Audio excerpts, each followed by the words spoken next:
Last night we had the conversation about the train. We had a lieutenant governor's forum, and I was the only Republican to show up. 3 Democrats and a Libertarian were there. And it came to the train. And there's a rumor going around that I support the train. It's totally false, but I can't control the blogosphere because for 5 years, I have fought the North Star train going from Duluth Superior to Minneapolis. I don't know. Much of you in southern Wisconsin are not aware of it. It's $1 billion high-speed rail. I've been fighting it for 5 years. And I've simply said, if it could pay for the infrastructure and all operating costs, and it can be run by a private company, go right ahead. But what's sprung up in our community, what's really interesting, we have a company, a van service. I forget the name of what the van service is. But they bought a 15-passenger van, and they started running people from Duluth Superior to Minneapolis. And they used to run a couple runs a day. And pretty soon they did 6 runs a day. Now they do 10 runs a day. And now they have lots of vans. And it's cheaper than any train will ever be. And that company makes a profit doing this. So there's no need to transport people from Duluth Superior to Minneapolis, St. Paul, because it has the same stops, by the way, the airport, downtown, the light rail station in Minneapolis. So if a private company can do it, what in the world is government involved? Now, mayors are very connected with RTAs, but they also want to find a way to fund it. So what the storyline is on RTAs is what they're telling you is, if you levy for it, the public will have the right to have a voice on that levy. In other words, if it's 0.5% or 0.3%, each community has a different formula. Dane County's is what? What is the 1/2. 1/2. Okay, that's high, by the way, compared to other RTA proposals throughout the state. Yeah. So what they're saying is, well, really, we're not forcing this tax on you. You're going to ask to have this tax placed on you by referendum. And therefore, we'll fund RTAs through the will of the people. And I was very proud of our 2 people, Mr. Newman and Mr. Walker, who said, we're not for the referendum, we're not even for the tax. So, pretty simple.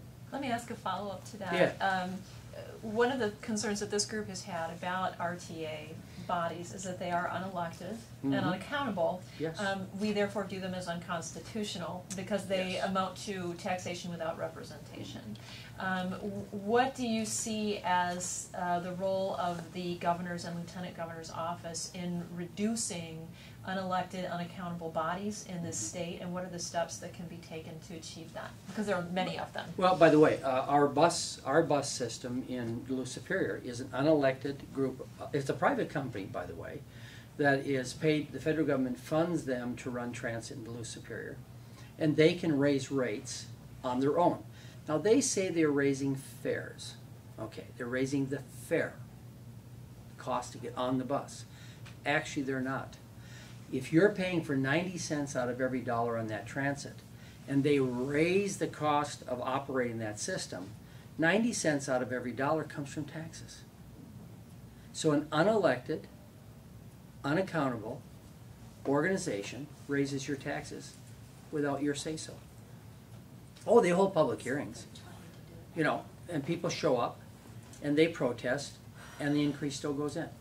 So it is an unelected body that actually levies a tax. And this is happening all over. But what we need to do is, first of all, we shouldn't be having transit that doesn't pay for itself. We need to find ways to if our buses went away, and I'm not suggesting that, but if our buses did go away, I know tomorrow some ingenious entrepreneur would find a way to get people where they need to go. I'm sure they would. Without a shadow of a doubt. I'm going to shift gears a little bit. Yeah. You had talked earlier about jobs in the state of Wisconsin and the government's role. Recently there's been talk about Harley-Davidson moving their manufacturing out of Wisconsin, out of Milwaukee, maybe keeping their headquarters here. What do you think the state government, how do you think the state government should be involved in trying to change that? Or affect that? You know, I know there's conservative, and I do slightly lean where there's a problem. You know, they step in and they give special tax incentives and they get special loans and they do a number of things, but that's not how we should be retaining businesses in our state. That shouldn't be the process, because then the government is picking and choosing who's going to succeed. Is it Mercury Marine? Should they succeed? Or some other company that has only 20 employees in Richland Center that they just go, well, you know, you just die because you're unionized and you're 1,200 people, you live. Government shouldn't be in the business of choosing who succeeds and who doesn't. And that's why bailouts are so egregious when you start bailing out. What you do is you have to create an environment for the investor that he'll feel confident to invest in Wisconsin. I was in a parade in Allendale. My wife and I were on Sunday. And some guy yelled, "Hey, Dave." He says, "You got to help us with taxes on small business." What they don't understand, they're not tax. I sat at this forum last night. Every single one of the candidates talked about taxes like we were taxing someone other than you.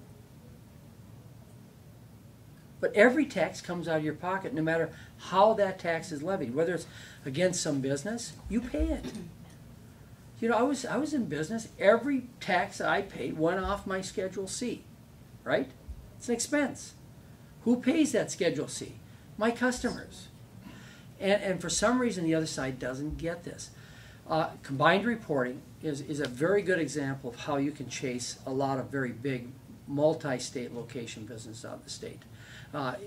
One of my opponents last night on the other side referred to as the Las Vegas loophole. We had to close the Las Vegas loophole, he says. You know, that's why we have combined reporting. Well, fine. We're one of 24 states with combined reporting. If you were going to locate a business and you didn't want to pay a tax based on in a state because you have profitable operations in multiple states, where will you go? You're going to go to a state that doesn't have combined reporting. And if we don't lower those things that inhibit us to have business in this state, I still would say right now, from what I deal with, it's the regulatory environment that is keeping businesses out of Wisconsin. We have a DNR that is hostile to business. And I don't know if you remember, years ago when the environmental movements first started, remember they used to say the environmental movement has never cost a job? Do you remember? How many of you went to college in the early 70s? I started in the fall 70s. Okay. Do you remember how they promoted the fact that environmentalism has never cost a job? Yeah. They taught global cooling, by the way, in the fall of 1970. Absolutely. Well, I was in school. They taught it then. Now they're acting like it wasn't taught. I had one young legislator who's not but a few years over 30, said to me, "Well, that was never really widely purported." I said, "You didn't sit in class like I did." Because we had to take that was the first years that we had environmental sciences. I think it was biology 105 or something, at 110. And if you remember, I had a professor that told me, because we all had to read the book Silent Spring. Did all of you, Rachel Carlson? Okay. Rachel Carson. Yeah. And they said that we're all going to be dead in 30 years. Well, I'm 40 years out of that class. Been out of that classroom for 40 years. Congratulations. And I've made it 10 years longer. So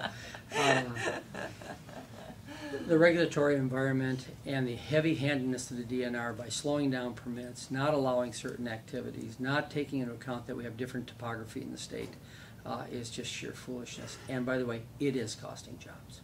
It is. For a fact, it is costing jobs. When they come in and we sit down with a developer and they tell us that their environmental review and their environmental impact statement, their EIS, is going to cost them 3 or 4 times more money than 2 states away, you don't think they think twice. And they also know that once they get into the EIS, even if they complete all what is required, they may run into another mess because some regulator will view the EIS different than some other regulator. We have a SAMP agreement, Special Area Management Plan. And do you know how many agencies? I think it's 8 different agencies have to sign off on that agreement. When I first got as mayor of Superior in 2003, we sat around a speakerphone with people in Chicago, people here, DNR, Corps of Engineers, Environmental Protection Agency, all having regulatory control over one issue, water. I mean, if you're going to regulate, why don't you get it down to one agency? One agency, one permitting process. That SAMP agreement was promised me in 6 months. It took us 6 years. And by the way, hundreds of thousands of dollars. what's your solution to that with the DNR then? Well, first of all, we have to change how the DNR is structured, because in Wisconsin, each section of the DNR has almost total regulatory control. And so we need somebody accountable. Now, don't shoot me now, because I'm going to tell you something. I opposed having the DNR secretary appointed by the DNR board. And I'll tell you why. You want it appointed by the governor? I want him appointed by the governor, because then there's political pressure on the DNR secretary. If he's appointed by the board, he can fold his arms, look at you and say, what are you going to do about it? It's honest truth. The governor can put pressure on the DNR secretary and say, you're fired if we don't start cleaning up this mess. And that man can lose his job, or that woman can lose her job. So I've gotten But the thing chewed with up. Yeah. that is you change administrations and it just keeps going back and forth.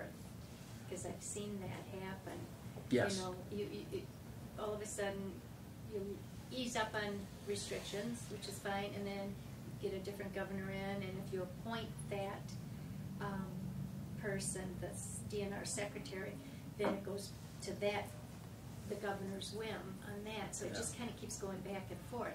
Yes. I'm for more of what you said, one agency handling it. Yes. My family's business has been involved with so many agencies, local along with federal. And it's just like what you said, it took you 6 years to get that stamp or whatever. Yeah, and It's just so frustrating and costly. I sit on a board called the Great Lakes Mayors Organization. We're 16 members, 72 mayors, Canadian American mayors.